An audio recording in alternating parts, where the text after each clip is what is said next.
de la merveilleuse aventure qui un jour a pu nous unir.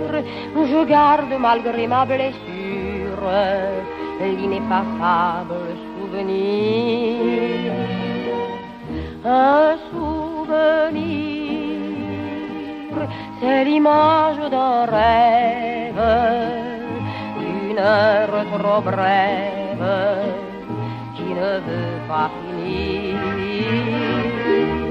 Un souvenir, c'est toute la tendresse des beaux jours d'ivresse que l'on veut retenir. Un soir tu as pu te reprendre, tout briser, tout anéantir. Mais pour moi qui ne sais comprendre qu'on peut mentir, un souvenir.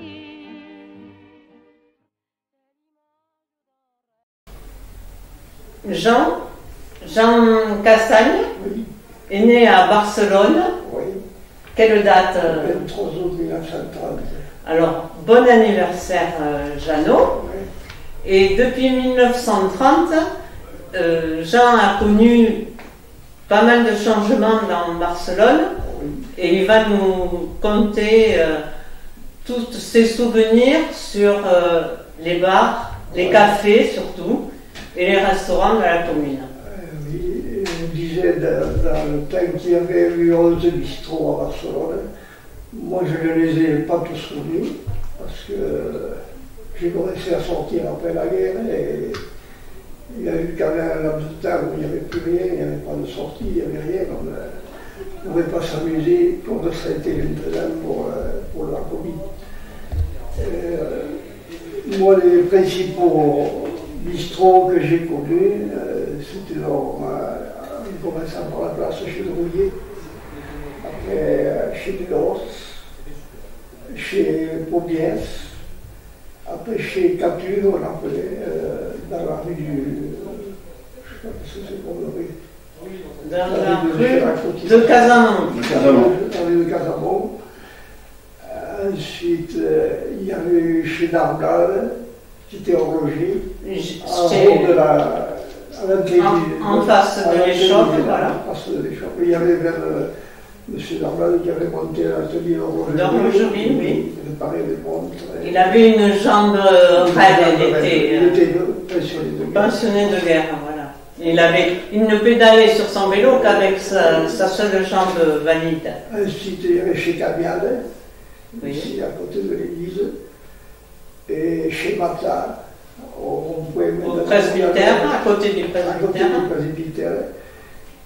Et il y avait eu aussi chez Lamarthe, l'ancienne maison qui est chez la Rada maintenant. Il y avait eu un bistrot. Je me souviens, il y avait eu pendant la guerre, pour les foires, après il y avait pas mal de bistrots qui venaient juste pour le jour de la foire. Ah, il y avait aussi chez Céline, il y avait chez Agnès, à côté, Agnès Lafitte. Ah oui. Ah bon? Le bâtiment de chez Bagaris, c'est ça? Non, le bâtiment, je crois que c'est chez Castagne. Chez Castagne, oui. Ouais. Chez Castagne. Chez Castagne, oui. Chez Céline, c'était entre chez Mort et chez Paubiès. Chez Amblot. Oui, chez Amblot maintenant. Et chez Bagaris? Et chez Bagaris, au boulevard, c'était surtout pour les foires. Voilà. Et il y en avait pour les foires, il y en avait pas mal qui avaient ouvert. Il y avait chez Hollande aussi, au Chez, ici, il avait ouvert un bistrot, après, il servait à boire. Près de la bascule. Oui. Et moi je ne les ai pas tous connus parce que c'était les 11 bistrots, c'était avant la guerre. Et les licences n'existaient pas. Les licences n'existaient pas. Il y avait des licences, mais elles n'étaient pas réglementées comme maintenant. On pouvait ouvrir comme ça à l'aveuglette. C'était pas sérieux comme c'est maintenant. Et au niveau des restaurants, Jeannot, quels sont vos souvenirs? Les restaurants, moi j'ai surtout connu chez Bourniès, chez Delos, chez Rouillet. Après, on a fait aussi chez l'Arblade, chez Camiale. Et chez Malta, je ne me rappelle pas, moi, c'était surtout pour voir le morceau. Et les autres aussi, chez Céline, je faisais quelques repas pour les poires, Céline. Agnès, non, je ne crois pas. Je sais qu'il y avait chez la Marthe, donc chez la matin. Mais après, plus loin, je ne crois pas qu'il y ait on a pu se souvenir. C'est pas. Chez la Marthe, c'était chez Paulus. C'était Oui, Chez Paulus. Ouais. Et chez Cactus, tu as connu l'arrivée des vaches? Chez Cactus, oui. Tu as vu les vaches arriver pour la course hollandaise? Oui, mais j'étais petit, j'étais pas. Qu'est-ce que vous pouvez nous dire par rapport au menu que les plats que vous dégustiez? C'était pas du tout bon. Maintenant, il y avait beaucoup plus de plats qui étaient copieux maintenant aussi, mais c'était pas. Ça commençait par le potage, après il y avait plusieurs hors d'œuvre, et après il y avait une sauce, et après il y avait le rôti. C'était très long, mais on ne sentait pas le temps à l'effet. Pour voir, moi j'ai connu le blanc limé à l'époque, c'était du vin blanc avec de la grenade. Et après on a commencé, après la guerre, ça a été des apéritifs de toutes sortes qui n'existaient pas, qui existent maintenant, qui n'existaient pas à l'époque. On a fait toujours le Ricard, il y avait le whisky, Patelona, oui, le Pernod, le whisky est venu après. Le piquant? Oui, il y a le piquant, le lillet. Et après la guerre, tu as connu le restaurant chez Puchot? Chez Puchot, arrêté chez Puchot, mais j'avais oublié. J'ai connu Tivoli, j'ai connu la mère de Bosette. Mais tu étais client chez Tivoli? Comment? Tu étais client? C'était Zéro qui était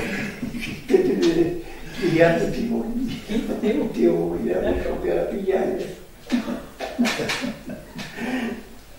Après la guerre, oui, après la guerre, je me rappelle, il y avait les Allemands, ils allaient boire, l'après-midi, ils allaient boire chez Puchot, et il y avait, la mère Puchot était embarrassée parce que souvent il y avait des gens qui auraient pas dû être là et qui se tombaient à faire. Ça s'est toujours bien passé, il n'y a jamais eu pas de micro.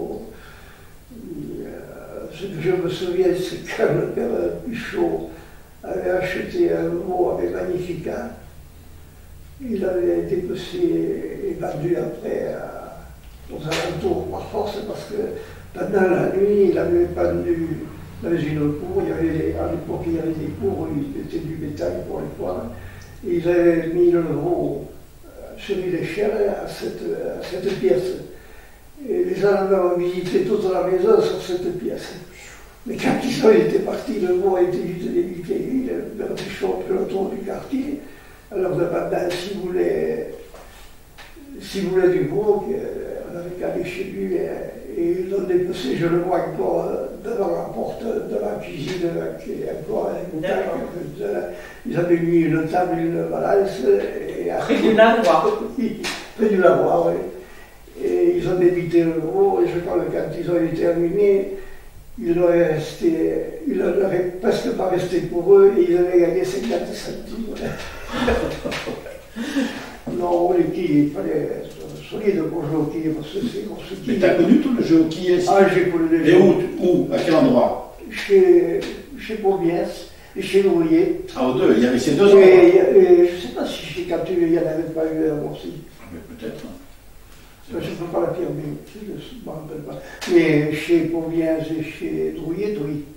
Là, je l'ai vu. Oui, surtout après les foires, il y avait des concours, et puis je crois qu'après, à la fin, ça a été interdit parce qu'ils y jouaient de l'argent. Ils jouaient beaucoup d'argent. Ouais. Et alors il y en avait qui s'étaient ruinés, et ils ont supprimé ce jeu. Et c'est que alors que les boulettes de la place sont sortis. Oui, d'accord. Autrement, jusque-là, c'était les grosses quilles. Il fallait être balèze pour jouer parce que la boule, elle pesait. Hein. Mais il y avait des amateurs. Oh, c'était intéressant à voir. Mais les règles, je ne les ai pas connues. Parce que je regardais, mais je n'ai pas connu les règles.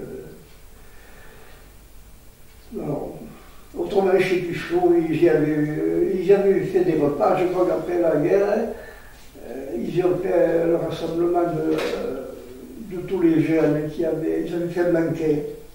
Après la guerre. Après la guerre, oui. C'était tous les jeunes de l'époque, plus âgés que moi, ceux qui étaient aptes, qui avaient été appelés, qui avaient été résistants, qui avaient.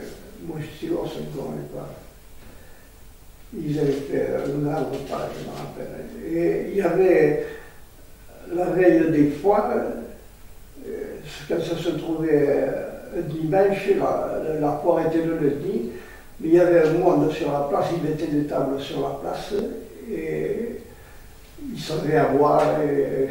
Et puis un beau jour, le père Péchaud à Pau avec Pascalet, ils étaient copains, et ils ont été boire un pot, on leur a fait payer, je ne me souviens pas du prix, le verre de vin. Et quand il est rentré, il dit, on s'est calmé à partir d'aujourd'hui, le verre de vin va être total. Le dimanche après, du monde comme d'habitude, il avait imposé le prix d'hiver. Et de partir ce jour-là, ça a été fini. Il n'y a plus eu un client, et le bistrot s'est terminé comme ça. D'accord. Ouais. Bon, ça, je me souviens. Mais c'était intéressant parce qu'il faisait il y avait Joie qui venait pour vendre des cotonnes et il faisait des paris avec Gourdon. Le père de Gourdon, je les ai vus faire une course depuis le coin de la route nationale de Saint-Gély qui n'existait pas à l'époque. Il faisait une course depuis le coin de chez nous jusqu'à chez Puchot. Et pour faire le poids égal, je ne me rappelle pas si c'était Gourdon qui portait une barre de terre sur l'épaule pour faire le poids de Joël, de son concurrent. Mais ça attirait du monde, il y avait un monde pour à l'époque qui venait pour les voir, pour voir que. Et puis du jour au lendemain, c'est terrible. L'histoire s'est terminée comme ça. Et les conseils de révision, vous faisiez des tournées de bistrot? Oui. Oh, oui, on faisait des tournées de bistrot et on faisait un repas le soir et puis après. On faisait la tournée partout? Oui, on faisait on faisait le tour du village, on ramassait tous les portails, tous les portails, on empilait sur la place. C'est une belle mentalité. Et les volets, tout ça, les pots de fleurs? Oui, les pots de fleurs. Bon, moi je l'ai connu, je l'ai fait aussi. Oui, moi j'étais chercher les portails sur la place, pas les portails, les portillons, et des pots de fleurs sur la place. C'était l'attraction, c'était la mode. Et chez Baccaris, c'était le restaurant que pour les foires? Oh, il n'y avait que pour les foires. Oui. Oui, je crois qu'ils avaient fait quelques foires, rarement, je crois. Non, non, c'était surtout les foires. Maintenant, je me rappelle y avoir vu des gens le dimanche après-midi à aller y boire. Mais c'était ouvert. C'était ouvert, oui. Sur le boulevard. Le boulevard, oui. Vous faisiez le garage à vélo ici? Oui. Ah oui, parce qu'il y avait plein de maisons durant les foires qui faisaient les garages à vélo. Je sais que ma grand-mère qui habitait au Poule Blanche aussi faisait le garage à vélo. Je crois aussi chez mes Beaumont aussi. Mais partout, toutes les maisons faisaient garage à vélo, c'est ça? Oui, et puis après, finalement, on nous a piqué. Je me rappelle, mon père, il mettait des piquets à le faire dedans, parce qu'il y avait eu. Moi, j'ai vu du détaillé d'après. Après, ça commençait à diminuer, après, ça commençait à être les camions et tout ça.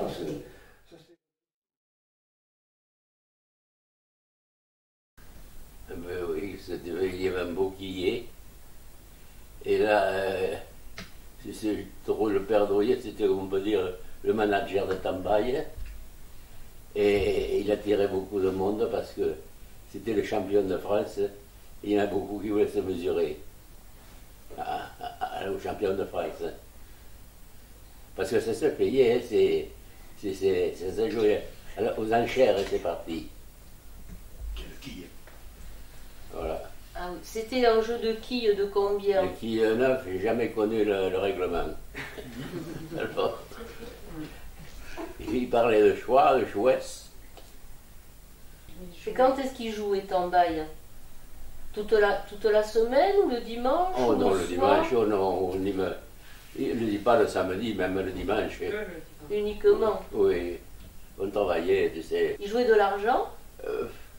C'est-à-dire, je ne sais pas comment ça se faisait, mais il y avait un teneur de quilles, une personne. Et pour faire les parties, ça se vendait aux enchères à celui qui en a un avantage. Et en même temps, ça amenait du monde.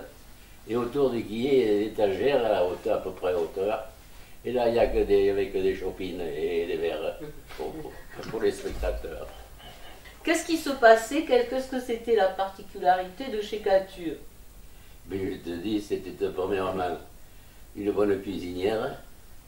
Elle a été veuve de guerre, Mme Couture. Elle s'est remariée avec Dubos, le maquignon.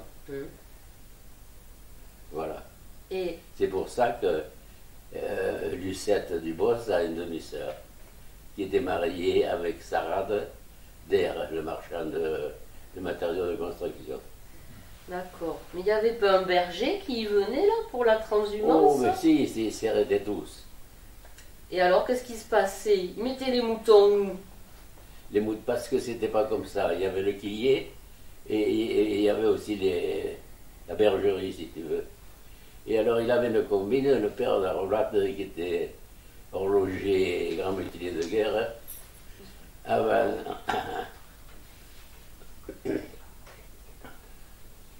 de partir le matin, et tous les moutons dormaient. Et alors, il les faisait lever, parce qu'en se levant, les moutons, ils se vident, ils chient, quoi, si tu veux. Alors, lui, parce que lui, il le logeait, et le nourrissait pour le fumier. Gratuitement? Ah, mais oui, mais l'autre, il donnait le fumier aux moutons. En échange du fumier? Mais c'était l'engrais à l'époque. D'accord. Oh, oui, je suis arrivé ici en 1935, ça devait être avant la guerre. Durant l'été, il y avait les vaches de course qui passaient. Oui. Alors, Le tombeau qui venait ici, c'était le tombeau Vidou, de Beaubourguette. Et en principe, c'était toujours Bourg, qui était chef de quadrilla. Mais les vaches, elles restaient là? Mais elles arrivent à pied. Oui, non, mais ça j'entends. mais après, oui. Avant la course. Elles arrivent Ah oui. Je crois que c'est Barrère qui a le premier camion. Et mon père, c'était... bon, il était militaire de guerre, mais il était valeureux. Il allait y servir. Parce que Mme d'Arblade, qui après a fait bâtir là, sur la haute d'air, tu sais, la bifurcation, là, l'hétérologie. Et il est comme mutilé, comme mon père, il avait des avantages sur les chemins de fer, il ne payait pas. Alors il allait à risque là par là. Est-ce que tu peux nous parler de chez Céline? Oh, elle faisait surtout le repas de la cantine, pour ceux qui restent manger à midi, les élèves. Et les ségus, eux, on les portait en auto de chez eux, à l'école, et là, ils mangeaient à part chez Céline. Il y avait des pensionnaires autrement là chez Céline? Oui, mais il y avait ce fameux Perret. Et qui c'était ce monsieur Perret? Et bien, c'était le monsieur, je crois, d'après ce qu'on disait. Non, ça, c'est pour pas le dire. Non, non, si, c'est bon. Donc oui. tu nous dis que c'était le clerc de Noutaire? Oui. Et elle était modiste à R, la place du commerce. Au Francium. En Francium. Il y avait Céline là. Il ne fait bistrot que les jours de foire. Et c'était pas un livre? Oui. Que Oui, les jours oui, de oh, foire, hein. oui. Il vendait, tu sais, que des chopines. Il achetait une barrique et puis il la vendait comme ça. Et il y a Et pas alors eu... c'est là où le fils Trouette, Voilà, une petite anecdote. pour une messe de minuit, il a été les voir. Et donc tous les deux, Francillon et Céline, ils s'habillaient en haut et ils avaient laissé la daube à cuire et les souliers à se chauffer pour avoir chaud. Devant la cheminée. Et bien, le fils Trouette, il a appelé, il n'y avait personne. Il a pris un soulier, il l'a foutu dans la drogue, et il est parti. Tu nous as parlé aussi de chez Castaille, du bar de chez Castaille, qui est ici, là. Oui, mais là, c'était la femme à Maurice Wakaris, c'est ça. Il y avait un quillet là aussi. Tu veux, Au café de la gare, il n'y avait pas un café de la gare? Ah, si, au quartier de la gare, tu avais le bistrot, la buvette de la gare, c'était la famille Pinon qui restait là. Et là, c'était des gardeurs.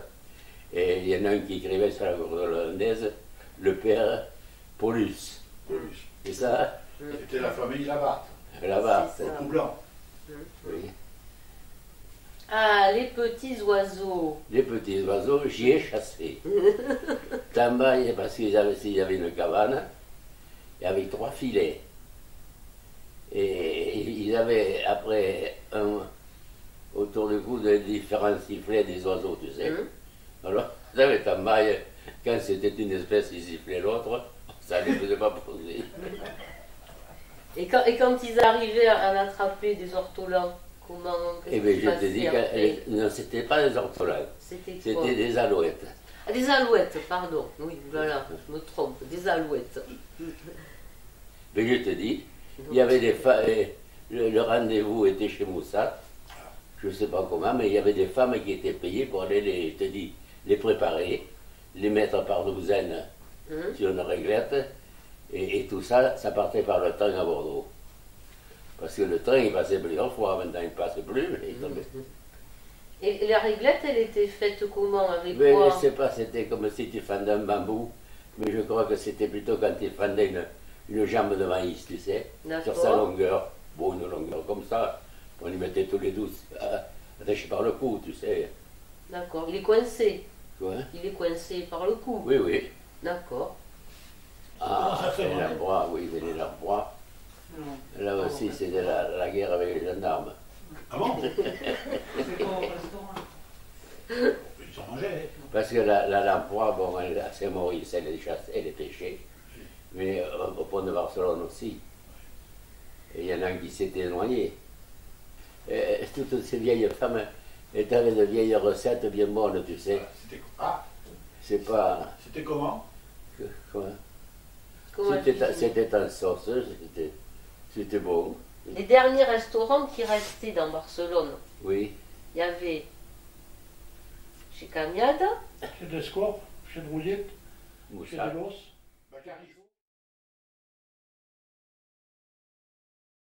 Bonjour Alain. Bonjour monsieur dame.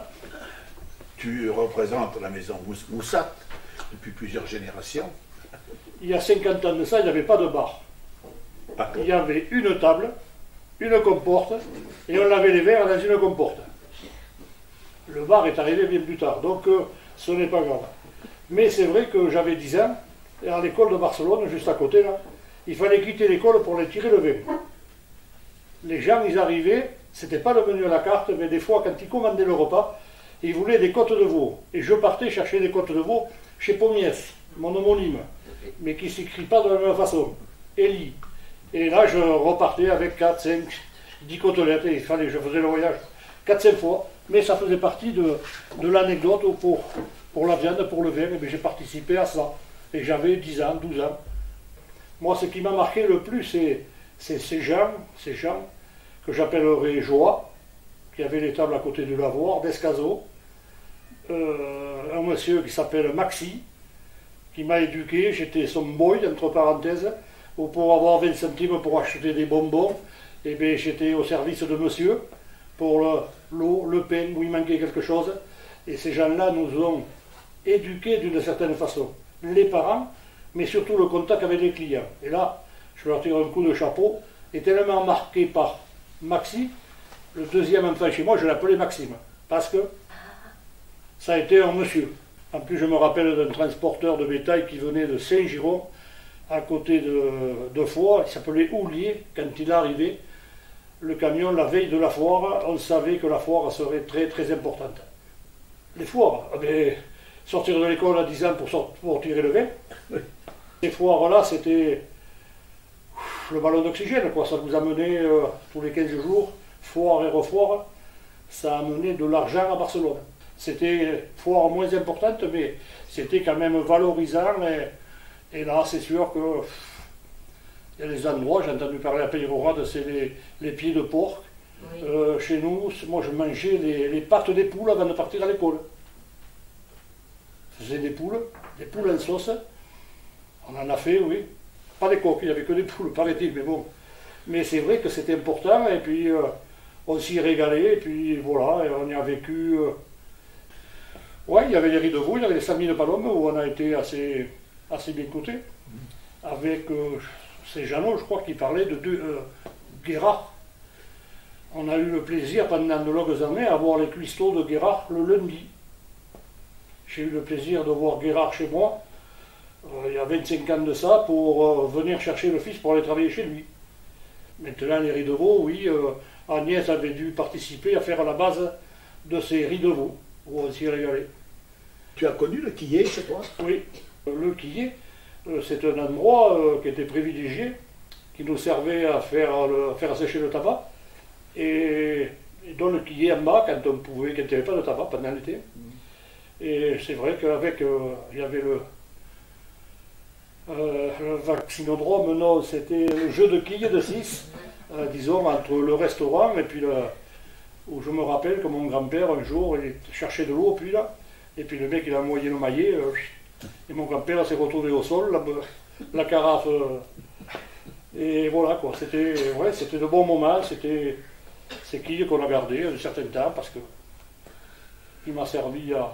Moi, c'est pas avec qui, si, quand j'ai pris la retraite, ou quand on a pris la retraite, et en plus il y avait l'attelage pour les vaches, qui nous a servi qu'on était à deux et on est arrivé au bout de notre temps de travail. Et ils remisaient des vaches, du bétail pour les foires chez toi? Oui. Tu avais un endroit pour ça, une étable? 2 endroits, 3 endroits. Le premier, là où on a fait la grande salle, oui. Tout le long. Il y avait, c'était à Gilbert-Beaumont, c'était, ouais, il y avait des vaches, des beaujolaises, magnifiques, mais quand ça gueulait, quand ça meulait, bonjour le réveil. Sous les chambres, on avait, là où il y a la chambre froide à l'heure actuelle, c'était les écuries.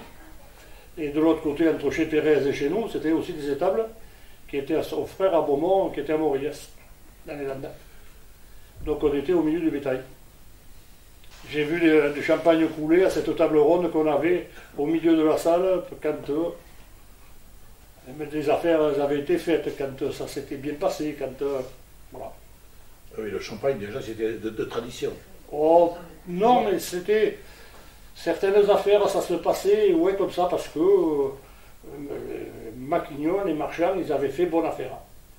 Parce qu'il y avait un intermédiaire qui avait servi d'intermédiaire pour faire... conclure l'affaire.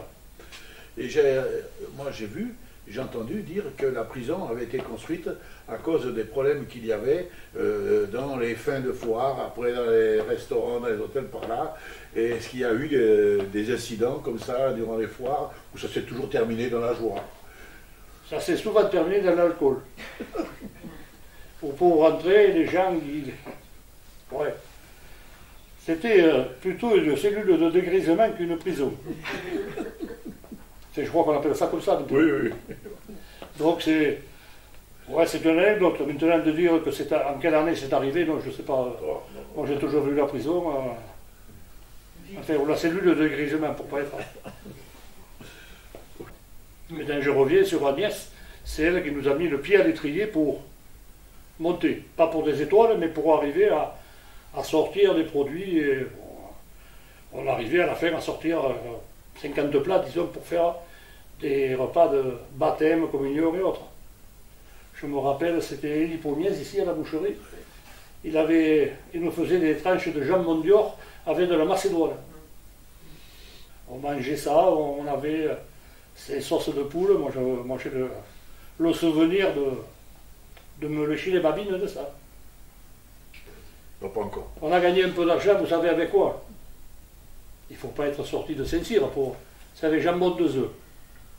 Ah oui. Voilà. Quand les gens partaient au ski, tout ça, ils étaient... Ah bon?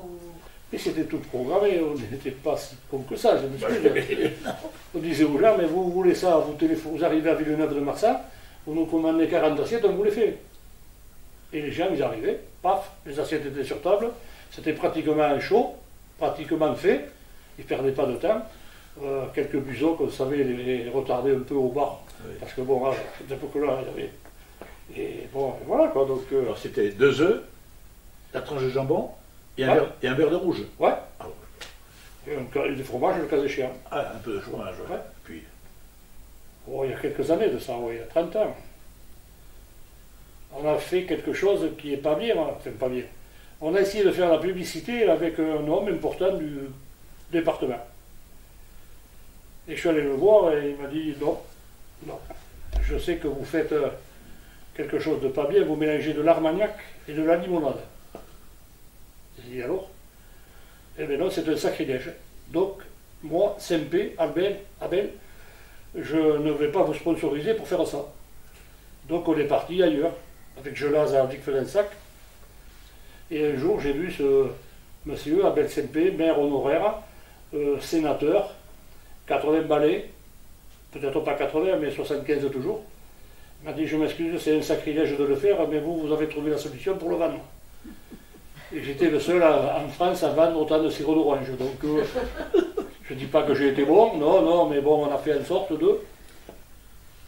Moi, je me rappelle que les anciens m'ont dit, à Barcelone, il y avait 33 bars.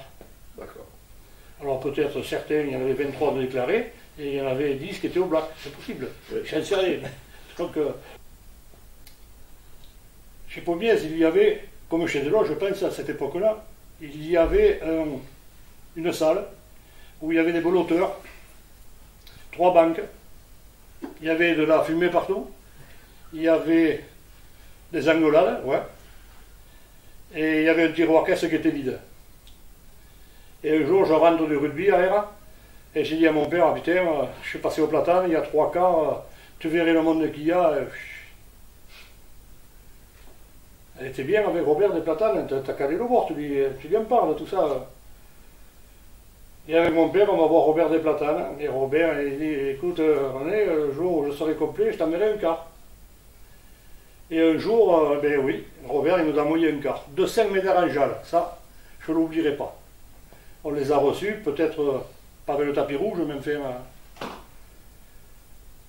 Et le chauffeur lui a dit, moi je suis venu, d'autres viendront. Et d'autres cas sont venus. Et on les a reçus, bichonnés, encadrés, et voilà. Et voilà, comme des fois, et bien il y avait du monde chez Pommiès, oui. André Léez m'a dit un jour, si ça continue, il y aura davantage de monde chez toi qu'il y en a dans la commune. Ouais, on a eu le plus. Bernard, ancien cuisinier de l'auberge du Moulin. Je ne suis pas l'ancien, je suis toujours un cuisinier. Qui est cuisinier, mais qui a été le cuisinier de l'auberge du Moulin. Va nous raconter l'histoire de notre famille, puisque j'ai le privilège d'être sa petite sœur. Et j'ai cherché un petit peu quand même dans les archives.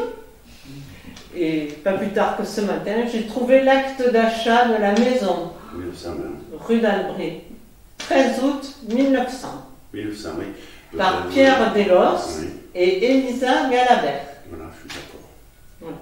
Ils s'étaient mariés 1 an avant, ou 2 ans avant, et à partir de là, l'arrière-grand-père qui était tonnelier à Barcelone, et qui venait de Darlan. Sa femme Elisa a tenu l'auberge, et ces auberges à Barcelone fonctionnaient essentiellement tous les 15 jours à l'occasion des foires aux bestiaux. Non, les foires, il faut voir sur les textes, les foires, il y en avait 7. Oui, il y avait 7 foires et 7 refoires. Et celle du 15 août n'avait pas de refoire.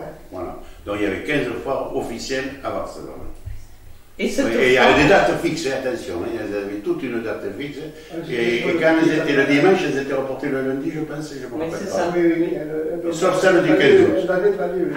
Elles étaient reportées le lundi. Donc, et la refoire était 15 jours après. Alors, ces foires n'étaient pas du tout comme celles que l'on connaît aujourd'hui, puisque c'était de la foire concernant les commerces des bêtes.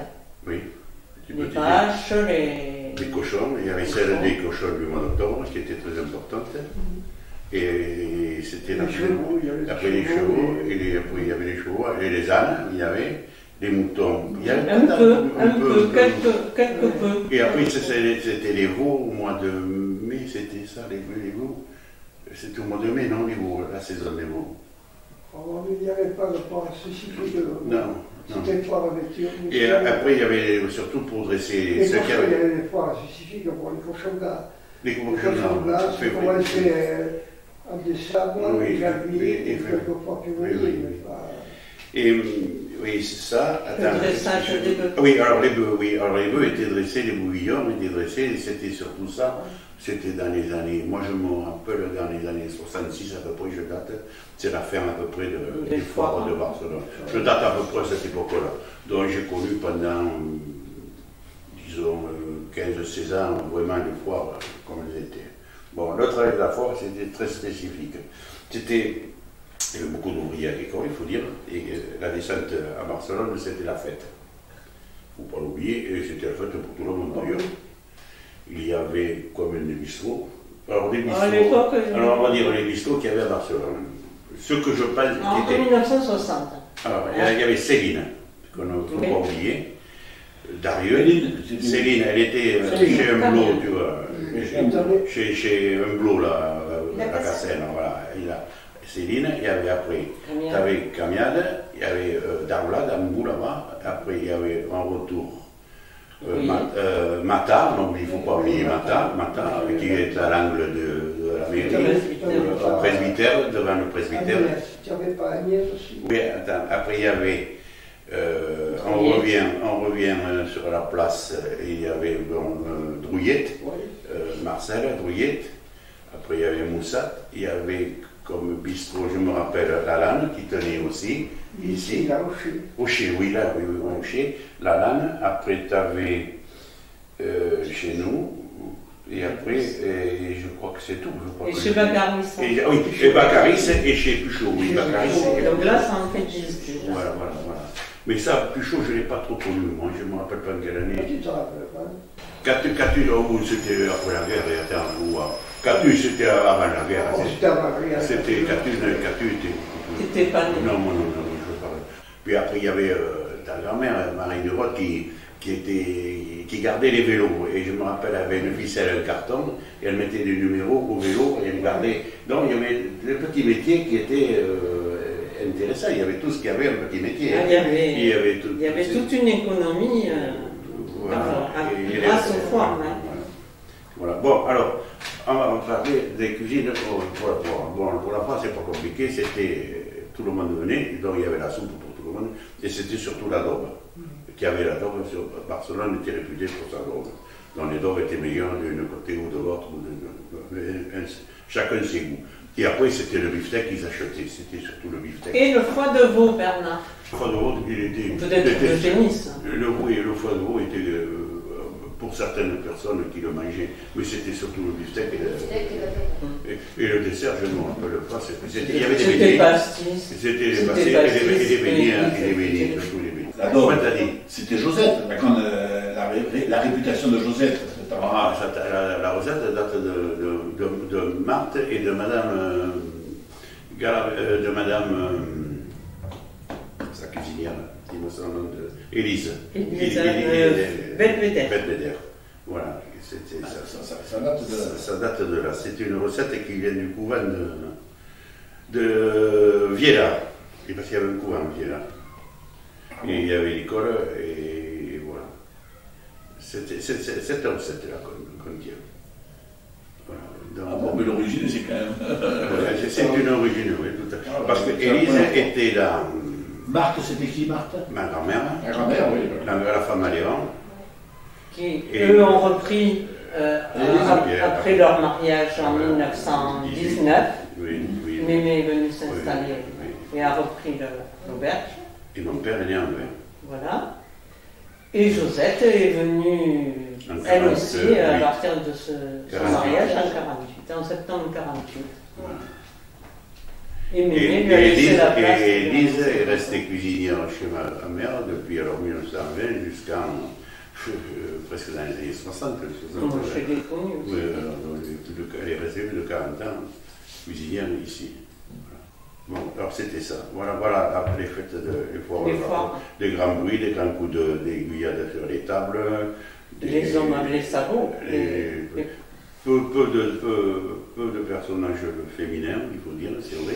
L'adobe, la soupe, l'adobe, et pas de poulet parce qu'ils n'en voulaient pas, et du beefsteak. Ils achetaient du beefsteak chez Pomiens, s'ils arrivaient. Et très peu de légumes. Je ne sais même pas si on faisait des légumes. Il y avait quelques saladiers de salade.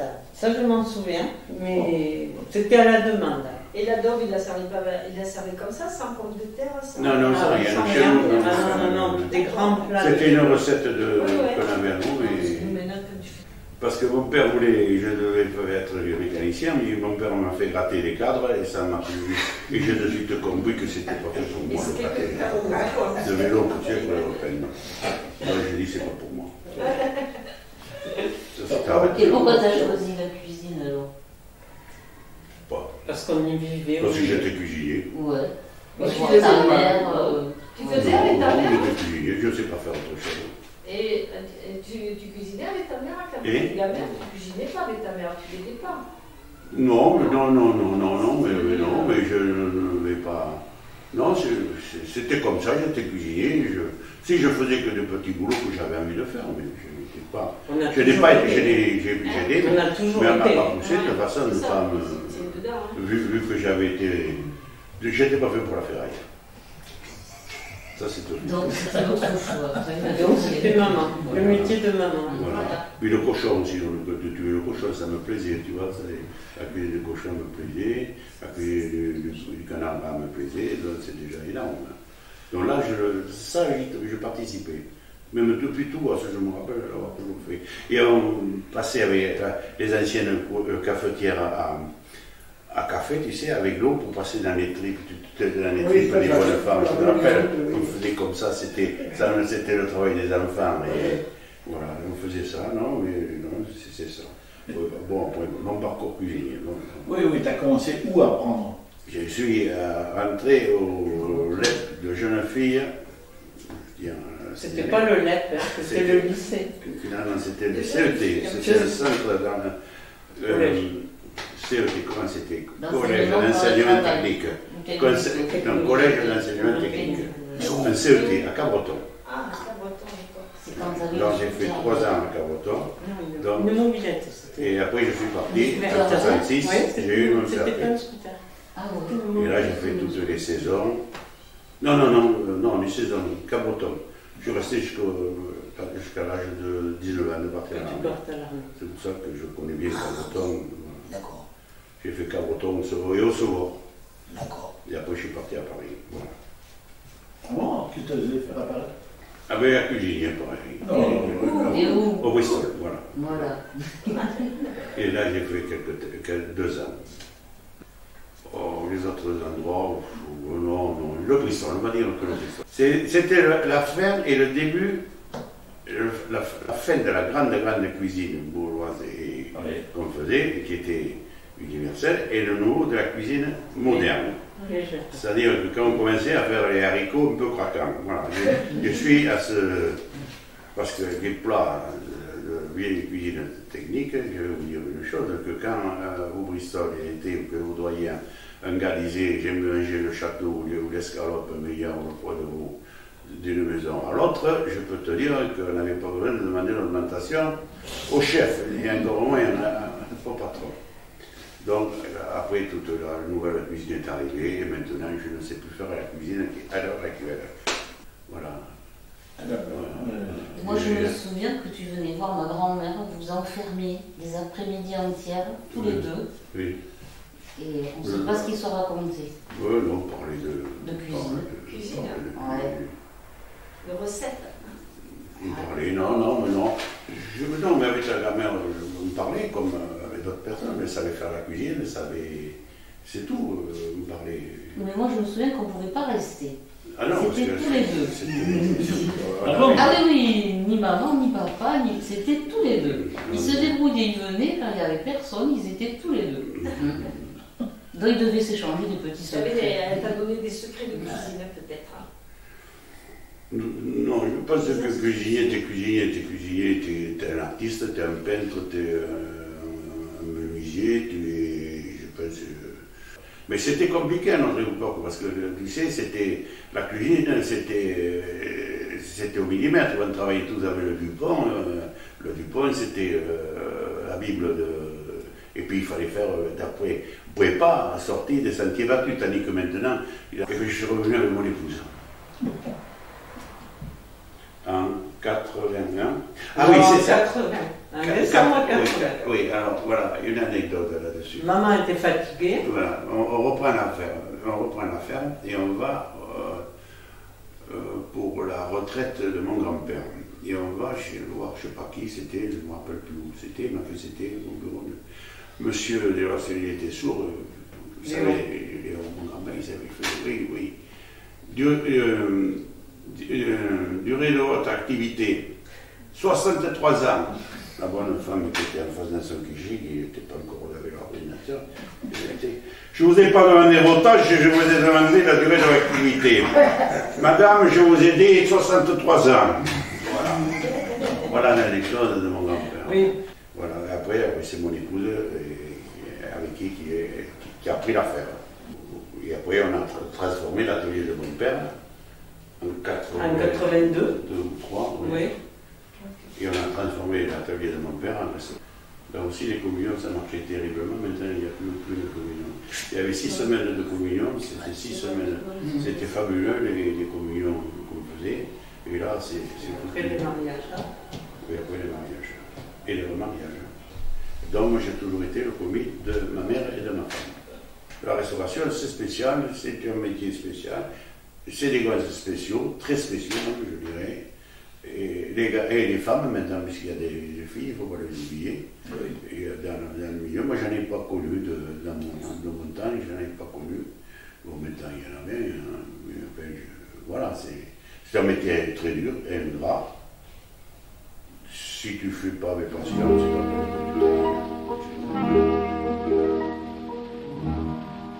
pas de la merveilleuse aventure qui un jour a pu nous unir, je garde malgré ma blessure l'ineffaçable souvenir. Un souvenir, c'est l'image d'un rêve, d'une heure trop brève qui ne veut pas finir. Un souvenir, c'est toute la tendresse des beaux jours d'ivresse que l'on veut retenir.